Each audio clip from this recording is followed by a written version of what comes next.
Well, hello, this is Pastor Brian Anderson, and it's Christmas time at the Andersons home, and we are going to be in the book of Mark with a daily devotion. This is Mark chapter 10, verses 32 to 34, and what we find here is Jesus giving a prediction of his impending sufferings and death. But this isn't the first time he's done that. This is actually the third time. The first was in Mark 8:31. It says there, he began to teach them that the Son of Man must suffer many things and be rejected by the elders and the chief priests and the scribes and be killed, and after 3 days rise again. And then again in Mark 9:31, he says, he was teaching his disciples and telling them the Son of Man is to be delivered into the hands of men, and they will kill him. And when he has been killed, he will rise 3 days later.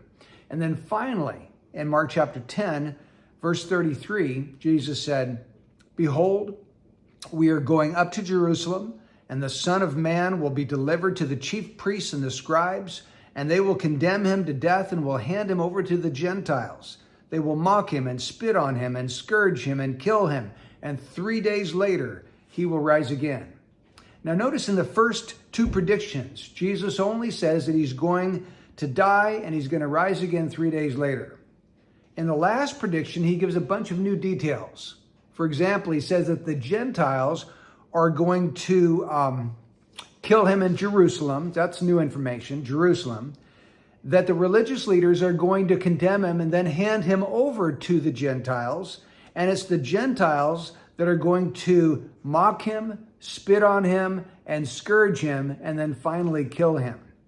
Now, I'm not sure if the reason why Jesus gave these new details later on is because the Father had given him some further revelation that he didn't have before, and so now he's disclosing to his disciples that further revelation from the Father. That could be. Or it may simply have been that Jesus felt they weren't ready for it yet, that he's giving them what they are able to bear at the time they're able to bear it. But in any event, it's remarkable to me to read what Jesus does in the previous verse. In Mark 10:32, it says, they were on the road going up to Jerusalem, and Jesus was walking on ahead of them, and they were amazed, and those who followed were fearful.